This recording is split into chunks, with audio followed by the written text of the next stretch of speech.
Welcome back to another Black Brilliance branded conversation with my man. This is going to be a good one.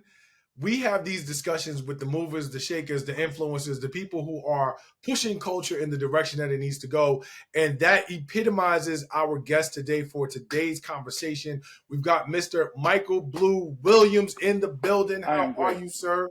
Now, before we get into it, I got to give people a real picture about who I'm talking to because some folks may not know. Now, if they don't know, it's on them, but I like to help people out. I'm going to try to help people out. This is a guy who is arguably one of the, if not for a period of 30 years, the biggest name behind the artist that you know, the biggest name behind the biggest artist that you've ever heard.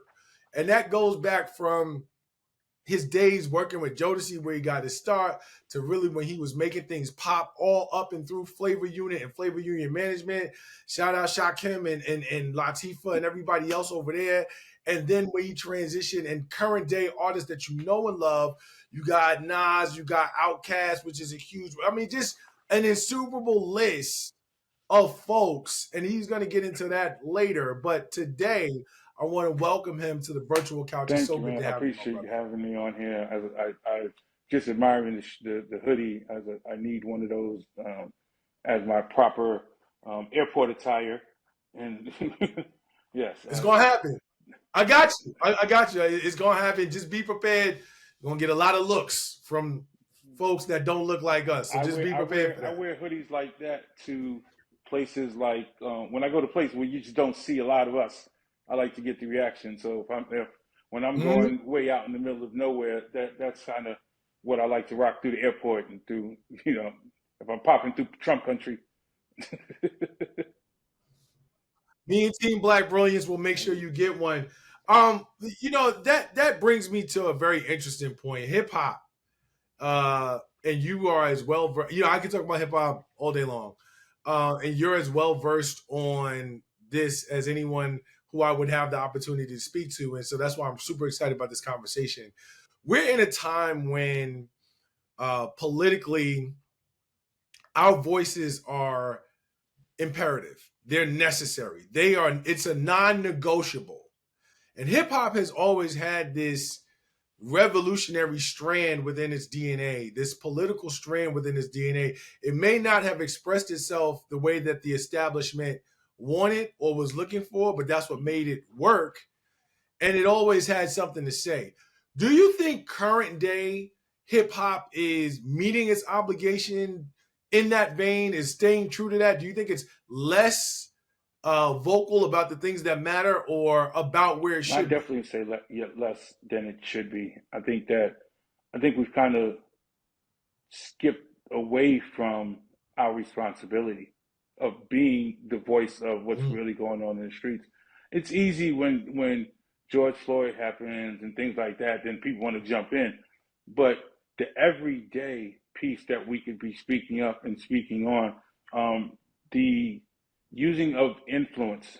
I think there are always been and always will be some artists that understand their political responsibility, but I think that so much of hip hop has gotten caught up in just looking and acting like they're popping and doing this and um, almost being intelligent, being aware of what's going on is almost not cool. And so it's like Mm. I don't want to say the wrong thing and alienate fans, or Right, right. I don't want to sound uneducated. Then educate yourself, like to ask questions when you have if something doesn't seem right, do some research. But if being the voices that have done that, the voices that express to me any sense of presence and use their power, Kendrick, J. Cole, those artists, I feel like there should be more people come sprouting out like them. And I feel like just as a people, Mhm. we are rewarding mediocrity. And some of that mediocrity is to kind of just keep dumbing us down. I think that's the problem right now. You set off a bunch of different light bulbs in my head, and I've got so much to ask you about. And before we even get to the fun stuff, um, you're in a position where, as a manager, you are responsible for making sure that these folks are in the right spaces, that they're taking advantage of the right opportunities, that you are helping them build the relationships and the connections that are going to help them level up. How do you manage or reconcile what you just said about, yo, I don't really want to mess up my bag. You know what I mean? In a world where the business model has changed, where, you know, people could potentially mess up their bag around a political statement that, you know, a particular business or board member found offensive, and so now they don't want to give you that endorsement deal, or they don't want to allow you to sort of participate in this event with them, and then now they're looking at you like, yo, I said the right thing about this issue, but they took away my check. How do you reconcile that in terms of talking I to them think about that first, my job is to, I always tell people, you got to know who your client is, and part of knowing who your that? client Okay. is knowing if they can get away with it. How are they going to be received? You don't want to throw the wrong Mm, client out there because it might hurt them. But if you want an example, Killer Mike, very vocal, very does yeah, everything. Doesn't, and yeah, if you don't agree, he stood by Bernie. Some people didn't agree with Bernie, but he did, and he stood by, and he speaks on it, and he's open to listening and maybe shifting if he finds out additional information. I think that it hasn't hurt him. I think it's opened up more doors for him. I think Cardi jumps on and she's speaking sometimes, and whether she's always got the right understanding the messages right, but you can tell she's passionate.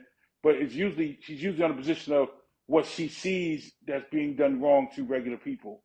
Like she's still a person. She's from the BX. She's a people person. It's whack out here. The school's like, so she's speaking on it, and it's not costing her money.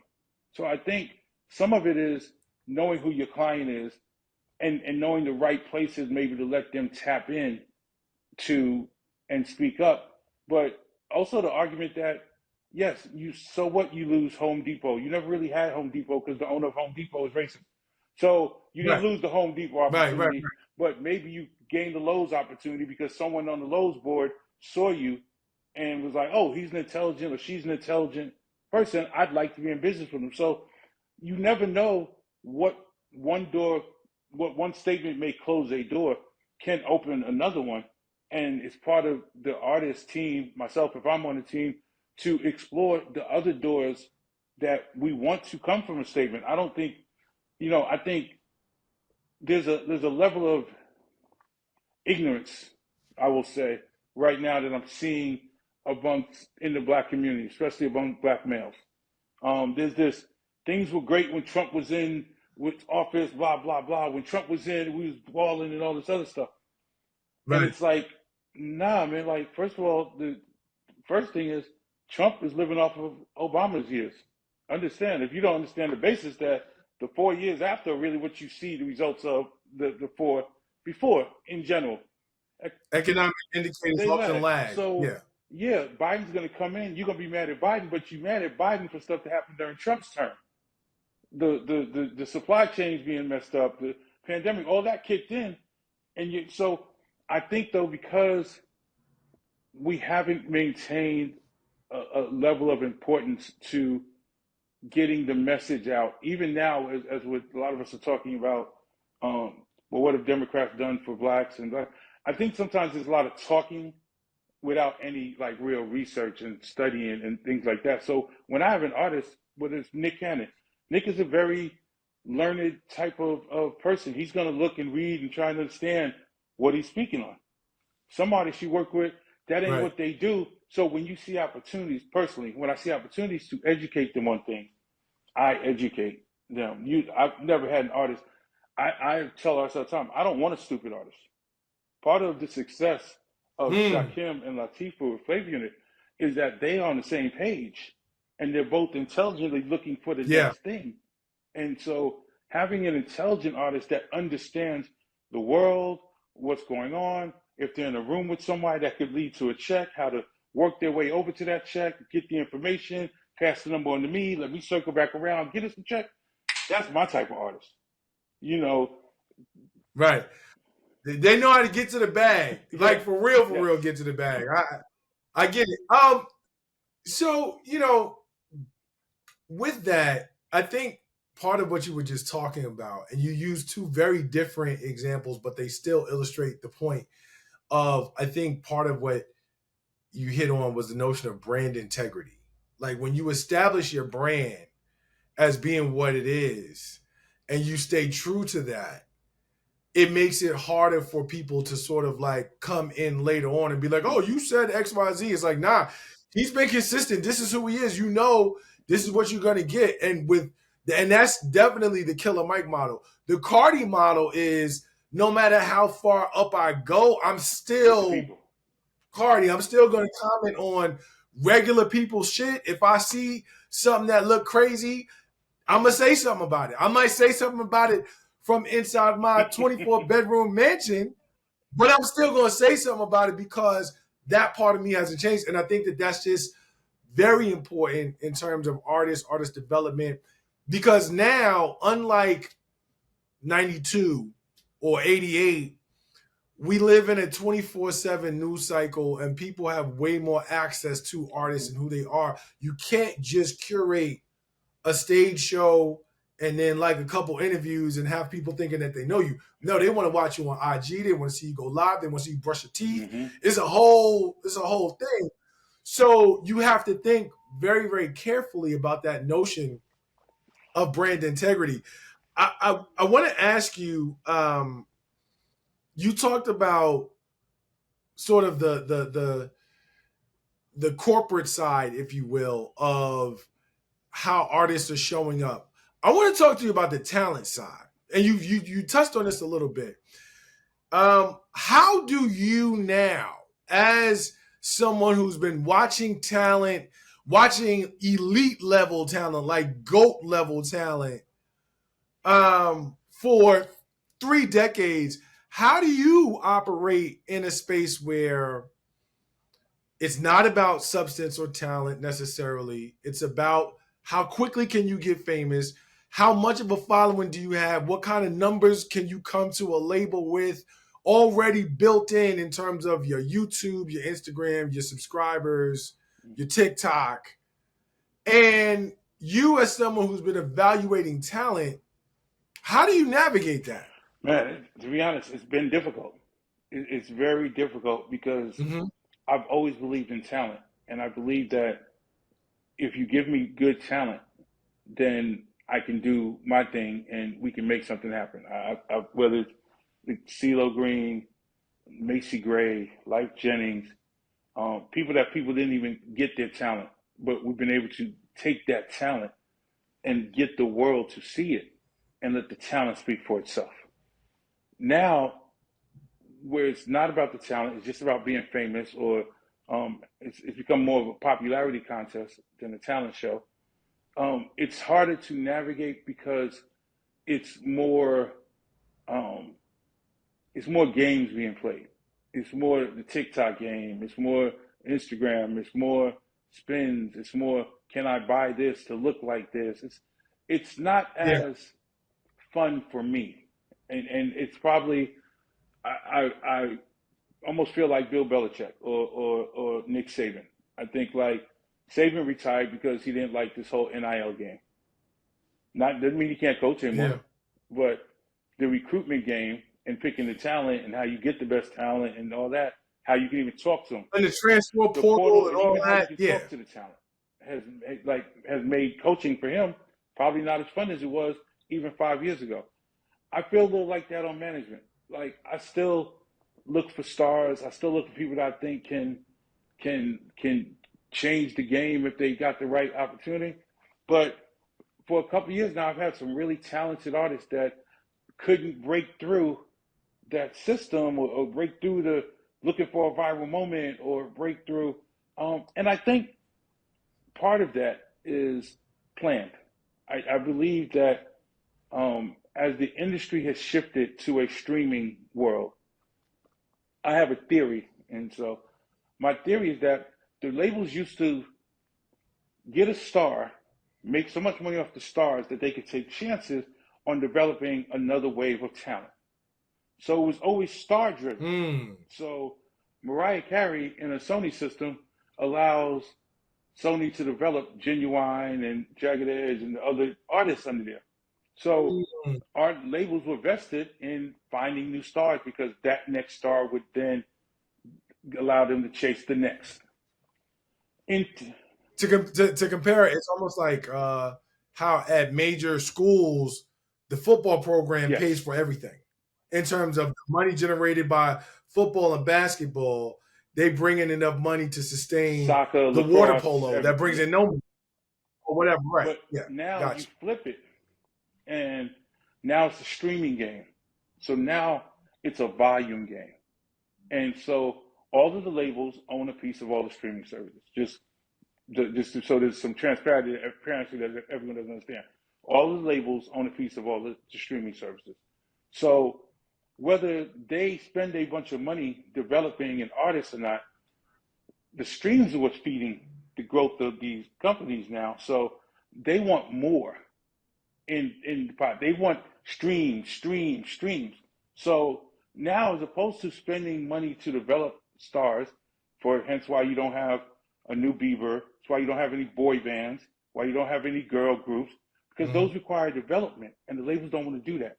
What they want to do is let a Sexy Red through, let this one through, because then Sexy Red generates 10,000 more girls that want to be her. And nothing against her, but she's not saying nothing. So the girls that come after her don't think they have to say anything. But if you're the streaming services, those 10,000 girls are uploading 40, 50, 100 tracks. They're feeding the machine. The labels don't spend any money on artists now because they expect what they've learned through the 90s and 2000s is we want to be on so bad that we'll go find the drug dealer. Yeah. We'll go find some rich person that wants to be in the game. We'll go get some family money. We'll do all the work. The label can just sit back and wait for that work to become a blip on one of their radars, and then they'll come in and they'll throw money at that. And then we get the money they throw at it, and we went out and tell everybody, I got a $5 million deal from Columbia. I got a $5 million from here. Now everybody wants to figure out how to get to their $5. It's like what's completely lost focus is the talent any good? Are the artists saying anything? Is there any substance? No, because we don't own enough radio stations. We don't have enough input. If you tried to create a white Sexy Red right now, she would be shut down before you even got a spin. If you look at Lil Nas X, his success and the things that he's able to get away with, right? Then you look at Sam Smith and his last project. First project, darling of everybody. They obviously was like, yo, turn down the gay, just sing your songs and we'll win and we'll get you on black radio, boom. But after he sold Lil Nas X, he decided to come out this project outside.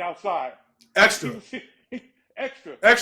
And you see, rainbow, glitter, everywhere. But look Let's what go. happened. You ain't heard that much about it. Like, what I'm saying is we don't control enough of our airwaves and our messaging that people are following what looks like it works. And it takes... One thing... I'm saying it takes more courage these days to not just be chasing the bag, but to really be about your art and say, you know what? I'm going to find 500,000 people that really rock with me, and I'm going to feed my fans because this is where my heart and my integrity is before I sell out like that. Kind of sort of like someone who's kind of pioneering the direct-to-consumer model like Ryan Leslie. Someone who's like, yo, I'm going to make my music and I'm going to go directly to my consumers and maintain relationships with them there, and it just be a more intimate experience for the listener, and I can keep my quality where I need it to be, as opposed to I'm trying to get 1 billion streams so that I can, get a quick check. So I respect it. One thing I want your take on, last year, 2023, was the first year that we had not seen a hip hop or rap record on the Billboard charts really like get up there and stay up there. What do you make of that? Is that a quality thing? Is it a consumer thing?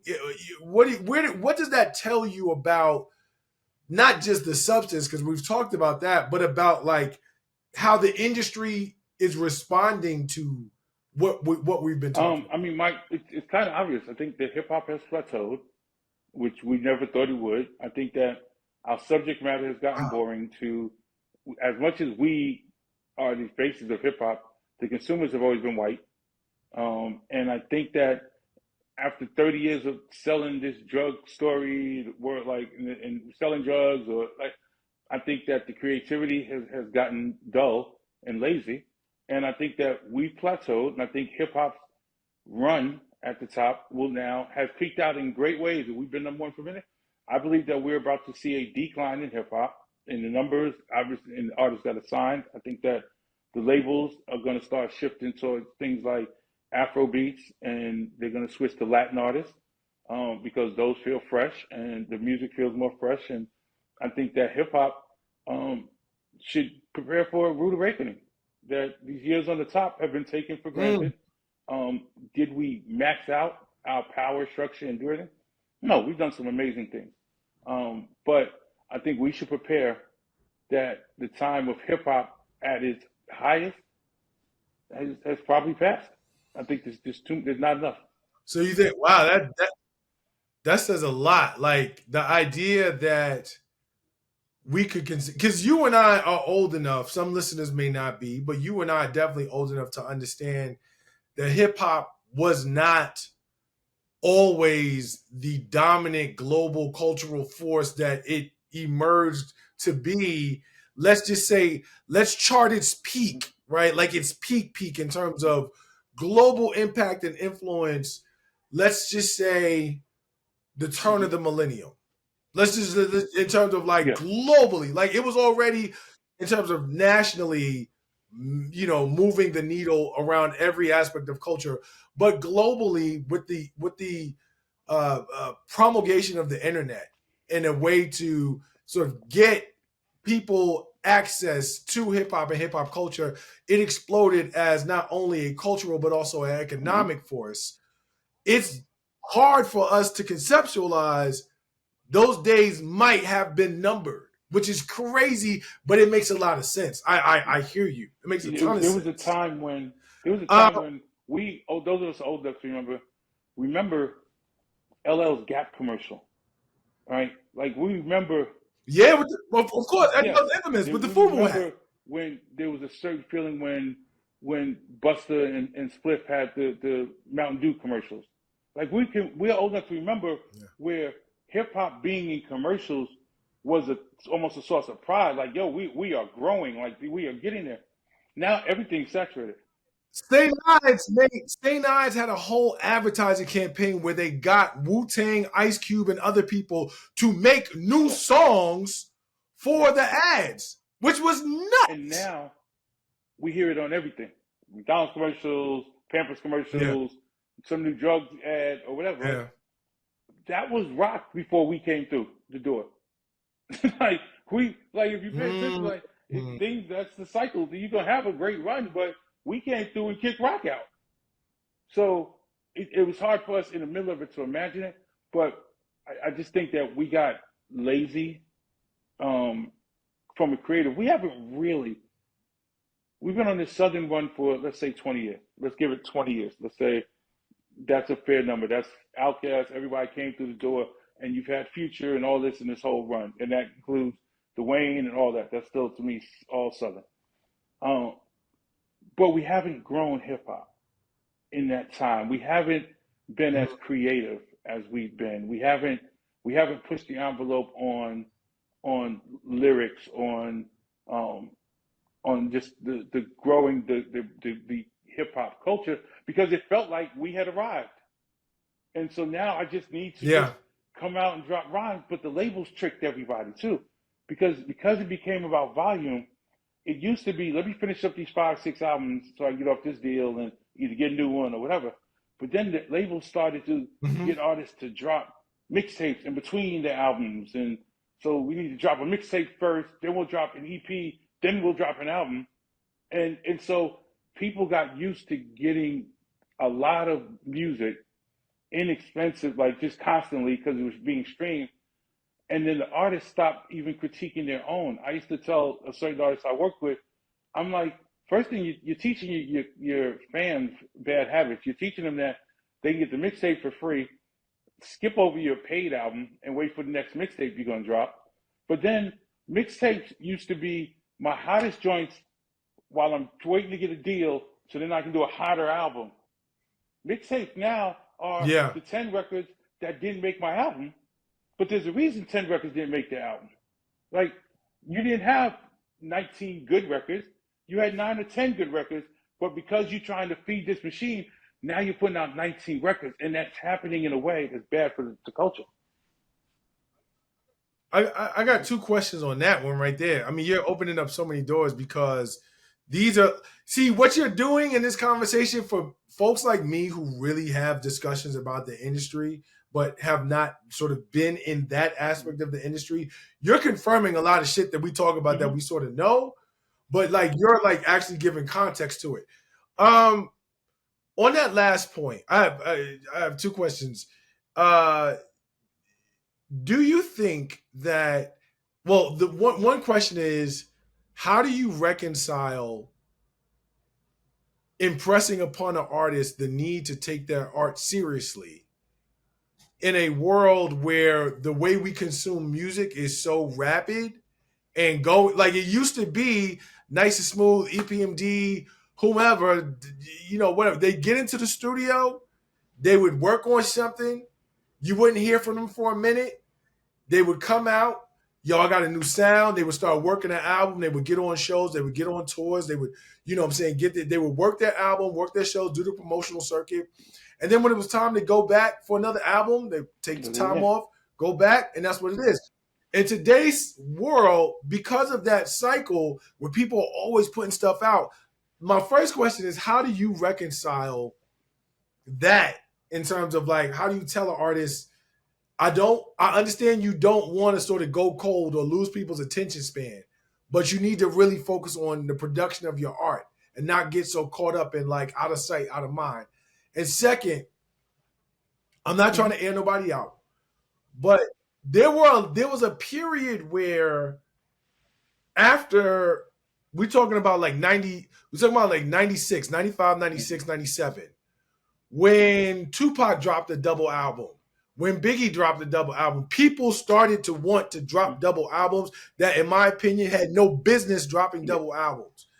That happened, and then also because of his, let's say, challenges with Universal, Wayne went nuts on the mixtapes in the early 2000s. What impact, my second question is, what impact do you think that had on what we were just talking about in terms of like, I need to fill up this roster of music, so even if it wasn't good enough to make my album, I still got to put it out there. So to the first part, I think the double albums, to your first point, the ability to communicate with your clients, what is their goal? Understanding the goal allows me to then manage expectations. And that's 90% of what, as a manager, you're doing. You're managing everyone's expectations. So if my artist just wants to be famous and he just wants to get his music out and all that, then you got to let him just fling it out. If you want to be great and they're serious about being great, it's naturally going to take them more time. You can't rush greatness. You got to go in there, you have to cook the soup. But nowadays, it's not even worth having an argument with an artist about an album. You almost don't care. You still care about the quality, but the reality is an artist making an album today is almost wasting his time. And I'll explain why. 95% of people don't listen to albums in order anymore. They bounce around. Yeah. So if your album, when you made an album, you wanted it to be heard in this way. Tell a story. Paint a picture. Yeah. It doesn't matter. Aquemini, ATLians, like albums that had themes. Illmatic, it was written. These were albums with themes that told stories, and they were works of art that you needed to step back and consume together. But Imagine listening to Illmatic and you start at number 12 and then you skip to 7, but your impression was number 12. So now you think the album's whack because I heard number 12. And no, because you put it on shuffle. If you listen, you know what I'm saying? By the time you got to 12, 12 would even make more sense in the context. But now Right. you Right. drop its bounce. Because if you put it on Apple, it's going to start at what is the most popular record. And then it's going to work them down through that order. Now, a lot of times, depending on how you decide to listen to your music. So you as a manager and have to reconcile that, hey, this is going to get consumed. For me, I have to go back to me having to adjust like a Nick Saban does. My way of doing this has kind of always been what worked. In today's game, it doesn't work as much. So I have to adjust to the game or I have to transition to a different position in today's game. And that's kind of where I am. Whereas I could keep beating myself in the head trying to understand today's rap and do, or I can recognize, you know what? I've outgrown today's rap game. It's okay. I'm not going to be one of them old players complaining about the young boys doing how much they make, and I'm cool with that. I may understand that. What I do is I build brands, and I build brands. I'm not out here trying to just, I got a name and I'm hot for 6 months. That makes me a brand. So you shift and you start trying to find opportunities to build new brands that'll have long term. And once in a while, you see an artist these days that kind of gets the juices flowing, you feel good about it, and maybe you jump in. But it's harder to do those things. And if you think about it, it goes back to what I said. We're not in the business of making stars anymore. So, like, we make great hot artists for a moment. Like, you know what I'm saying? Like, everyone's having these moments and they matter. And some of them, their music doesn't matter anymore as much as their social media, their TMZs, and those things have kept popping. But musically, they're kind of cold. But you don't know it because social media keeps them relevant in that sense. But it's a different game. And I just don't know how you put, like, if you want to use an example, like Ryan Leslie type. I think that real artists that have real messages that really want to get their music out and find their fans and do the work and go on tour and do that, go independent. That's where you can just control your own fate and your own destiny. I managed Ro James. When Ro was outside of a major, Ro was killing it. The world was on him. He was that dude. He went inside. They lured him in with money, and the label's going to do this, the label's do that, and they killed Ro's career. They had too much restraints. They wanted this. They wanted control. And Ro's career has gone off the track of what it was supposed to be. Not Ro's fault, but because he went inside. That first album was nuts. Yeah. And the second album was good. Yeah, He just didn't get the push that he should have because, again, the game changed. The radio wasn't playing it like that or whatever. So independent artists artists that have real music, real talent stuff, you just got to get out there and find your niche and, like, live off your niche. There's one thing that I really want to talk to you about before.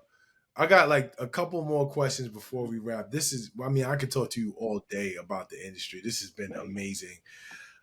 But this I got to talk to you about because a lot of folks do not tell the truth. Gatekeepers. And what I mean by gatekeeper, you're a black manager. You are a black man who has managed some of the biggest artists. We haven't even gotten to, your full roster of artists that you've touched at some point. But you are a black manager. And what I have experienced in various forms of media, whether it's writing, whether it's television, in terms of trying to get access to folks for an interview. I'll give you an example. We were talking at the top of the hour, and I guess I can talk about it now. Literally today, the press release dropped because MSNBC has greenlit my own special, my new special that I'm going to be co-hosting with Tremaine Lee about Black men in America, and it's called Black Men in America: The Road to 2024. And it is looking at what's on our minds and the conversations we are having headed into the political season that is.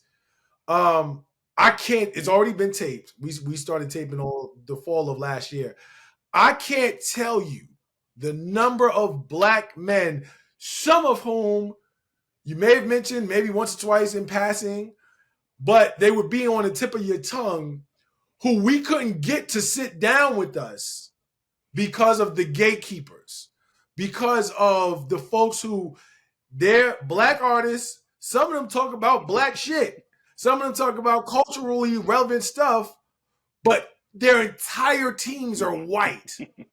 And so, in terms of what's relevant to their teams, and their teams giving them the green light to say, oh, you need to do this, is like, nah, you don't need to do this outlet. You need to go over here and give this exclusive Vlad. to these culture vultures, or don't give a damn. Can you just, it is so frustrating to me, but I know for you as a black man who is a manager, a very, very capable and experienced manager, can you talk just a little bit about what that's like and how you've had to navigate that? Yeah, that's an interesting powder keg for me because first of all, a lot of the problem is our fault.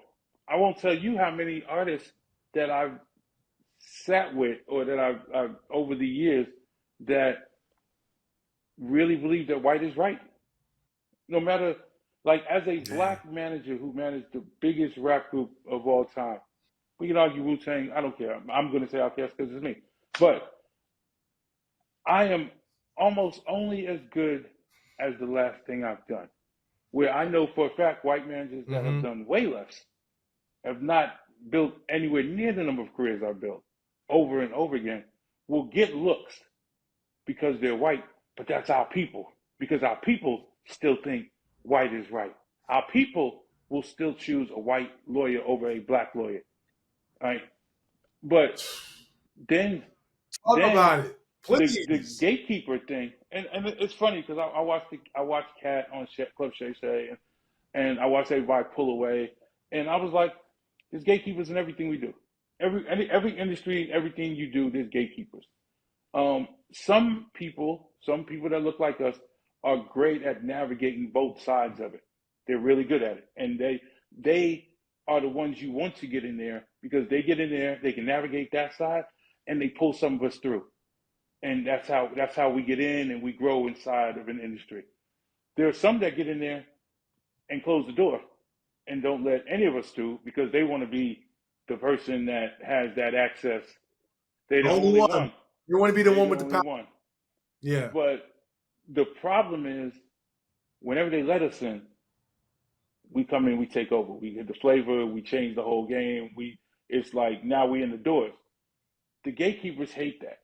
But when you look at the music industry now, for an example, um, you needed some gatekeepers. I think in most industry you need some gatekeepers because some gatekeepers are keeping the quality level up. You understand what I'm saying? Like some gatekeepers prevent. Yeah. No, I get it. No, no, no. That's you need gatekeepers in community because that's the only thing.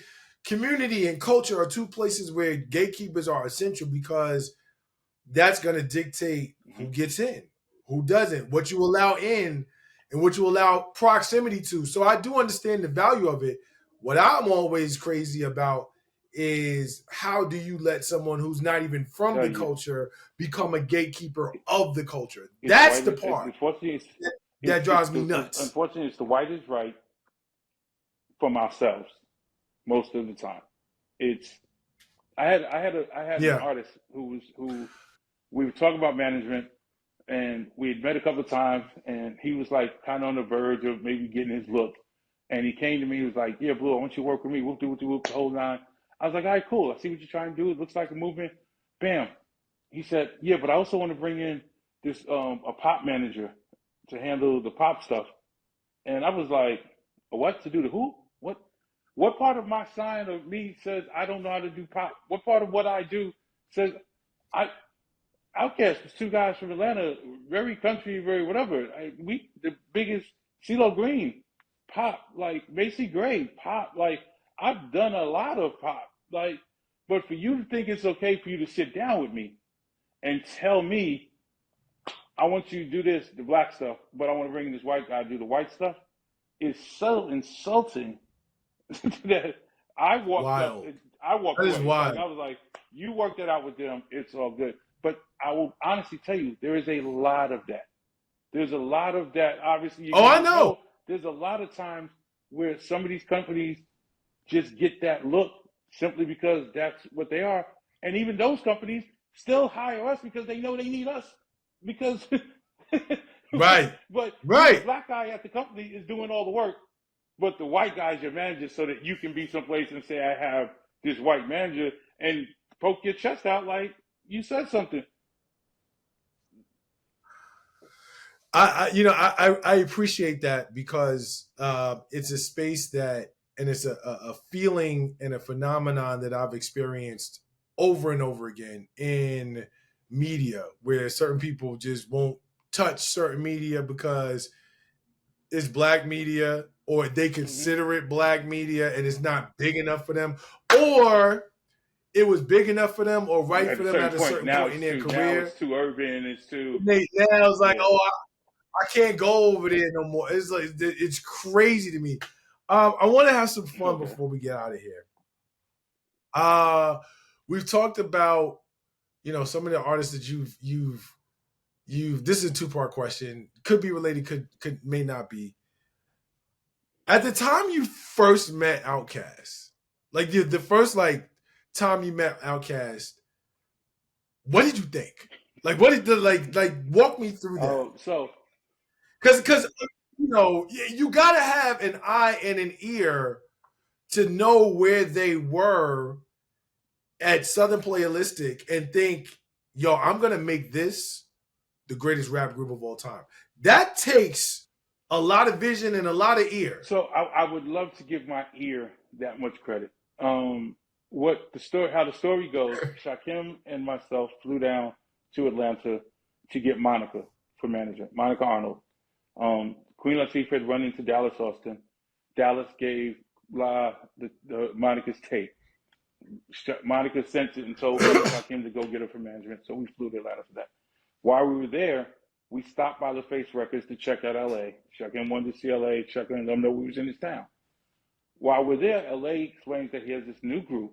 He had just dropped a record on the Christmas album that blew up, and LA's thinking, Shakim, he does Naughty by Nature. His company can help me with my rap group. So we go, all right, well, we're going to stay one more day and we meet with the guys. And so first impression was, all right, two guys, they seem cool. It wasn't like you can't sit there and go. As soon as I walked in, I was like, yo, these guys, Dre's a star, and this is that. It was kind of like them looking at us strange, like who these New York niggas, like because we ain't from there. And I Yeah. think between Miss Benjamin and Dre's mother and them, they realized, hey, New York is kind of where shit is at, and this could help us more than the dudes that we've been trying to pick down here that don't really have the relationships. Um, so to be honest, my initial thought when I got Outkast is I didn't necessarily get it at first. That wasn't what I'm literally born and raised in the Bronx. I grew up on Cedric Avenue. Like I grew up on the block where all this started. So my world is I'm as New York as anybody. So I had to Right. get into the Atlanta movement by just being there. And I was there with Monica and them and doing all the shows with them and stuff.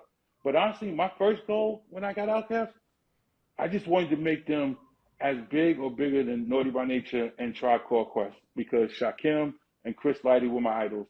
And I'd watched their movement. And Mm, for me, it was, all right, well, this is my group. Like I had the Fushnikins. Shakim gave me the Fushnikins first. But I caught the Fushnikins as the run was starting to come to an end and whatever was going to happen with them. But Outkast, all right, I'm getting them from Giddy Up so I can really put my stamp on it. So the first step was just to get them as big, if not bigger, than Tribe and Naughty. That was honestly where it went to. To end up where we ended up at was really more of a result of as we reached each goal that I was placing in my head, I broadened what the goal was. So first it was be as big as Naughty and Tribe. Then it was be the biggest rap group. What you see with Love Below and Speaker Box is me trying to make them U2. my marketing and everything is I'm trying to make them the biggest band in the world. They're making their music. I'm not part of creatively, musically.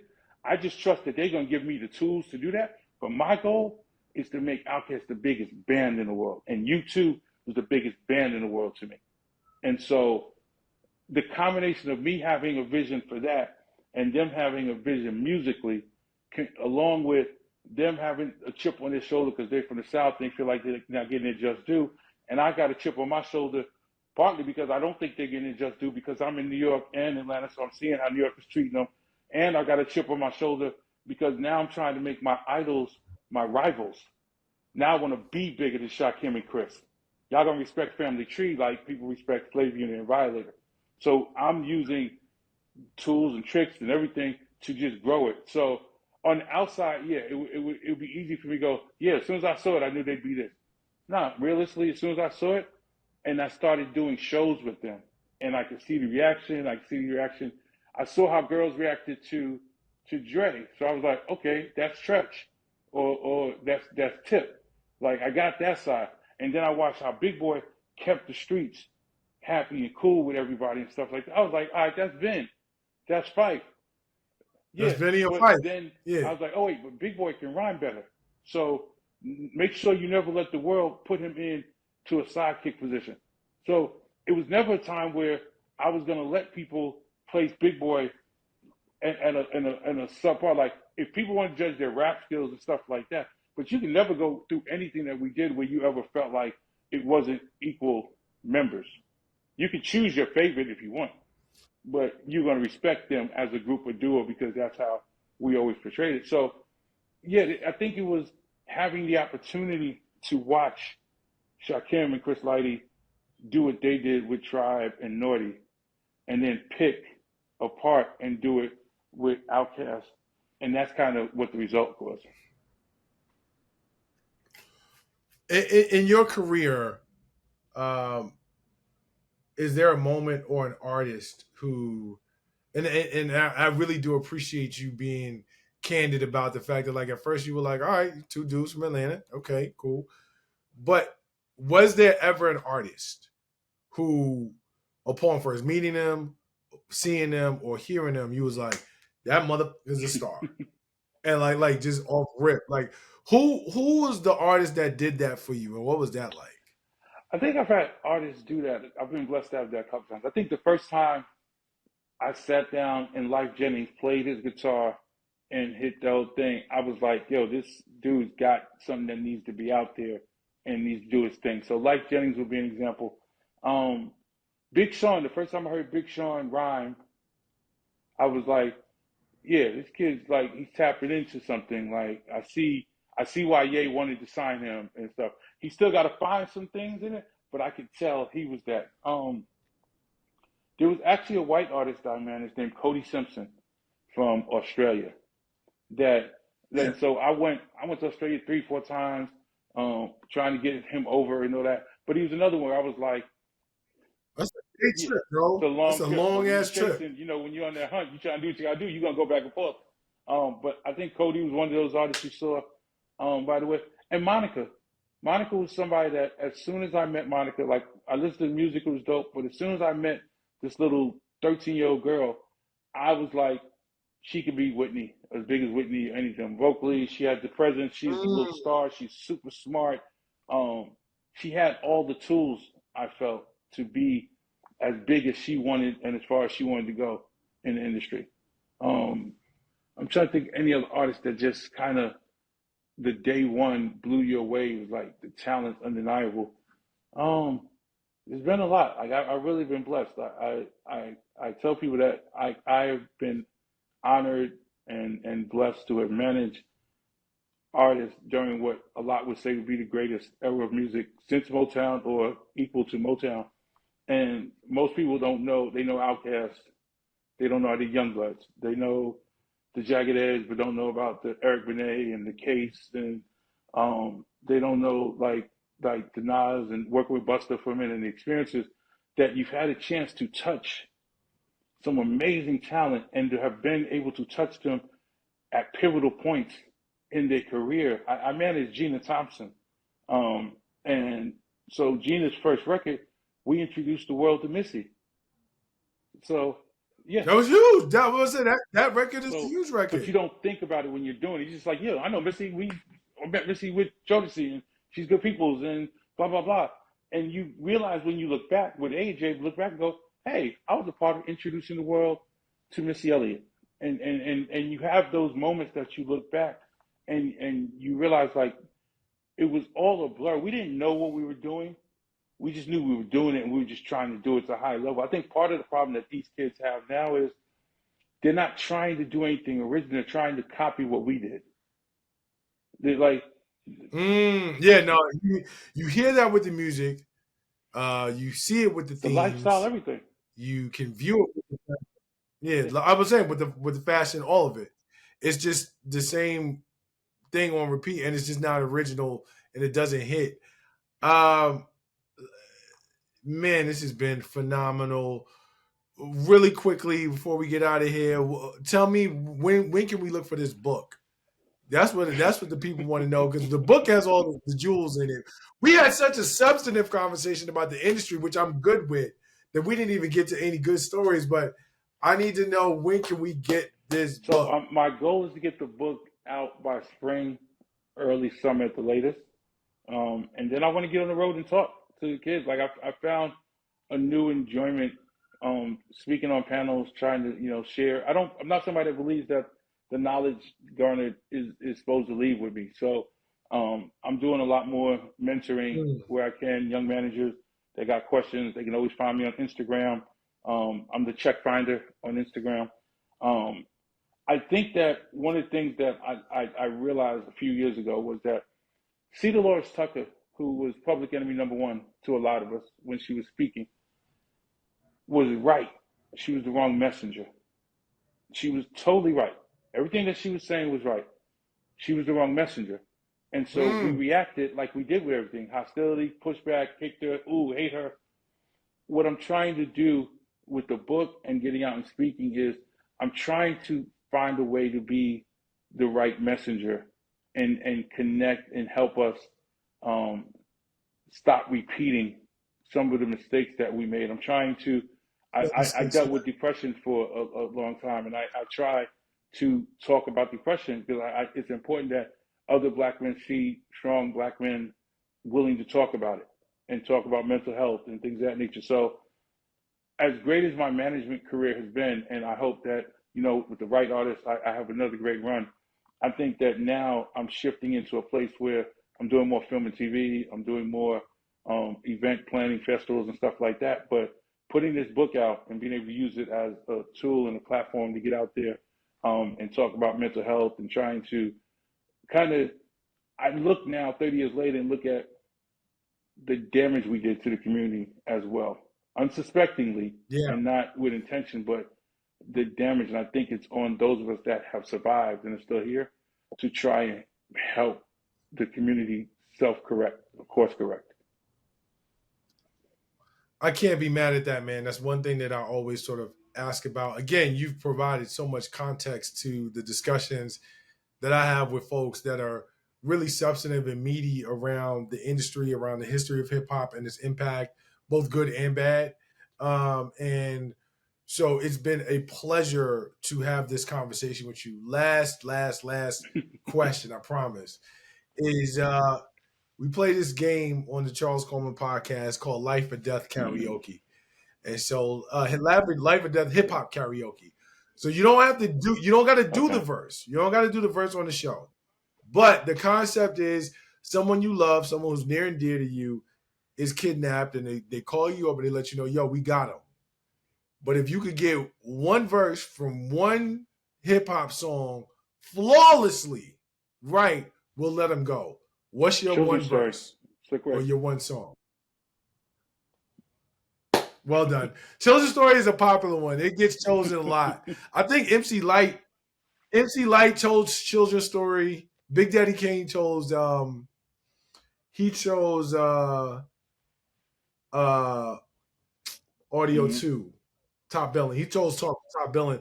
I think Bun B, what did he go with? Bun B was just like, yo, I'll lose it. But Children's Story is sponsored by a couple of folks. That's a good one though. It's kind of one of those. Once you get that first line out, you're good to go. Another one that's popular with hip hop, Life or Death Karaoke, is Run DMC Suck MCs. Because once you started, it all comes right back to you. So that's why I chose the story. One, because Rick's my man. I love Rick, and I think he's one of the greatest storytellers. And two, it's just something that is always on repeat in anywhere in the world you go. I've been Ghana. It's fresh. You play it, that comes on, and everybody's like, "Excuse me, Uncle Ricky," and you just slip right into it. So yeah, that would be if I had to save someone's life. And I'm not great with verses. Like as much as I spent my career in music, I'm a marketing guy by nature. So I look at everything from a marketing angle. So like knowing verse, like Ed Lover, every hip hop verse. Like Ed knows Wu-Tang verses to E40 verses. I've seen him cover. I've seen him do covers with like his new band. All that. And I'm always impressed by his recall of that. But I'm kind of more the certain ones just kind of and punch you in your face. And Slick Rick is just always one of those for me. Blue Williams, ladies and gentlemen, Michael Blue Williams, founder of Family Tree Entertainment. He's in media, he's in TV, he's in music.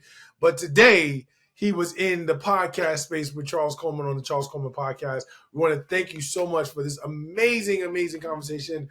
My brother, I hope to keep in contact with you because there's so much more that we could have talked about. And I think there may be some opportunities for collaboration in the future. But thank you sincerely for joining us today. Thank you for having me. I am always available. I enjoy intelligent conversations with intelligent brothers. You keep up the good work. You know, when they let us on TV, you know, speak truth to power. I always respect that. And if there's anything I can do, I'm always available. And, you know, I tell people I've had the same phone number since 1997. I'm always here. My man. That's going to do it for another Black Brilliance branded conversation. That's Blue Williams. I'm Charles Coleman Jr., and we'll see you next week. Peace.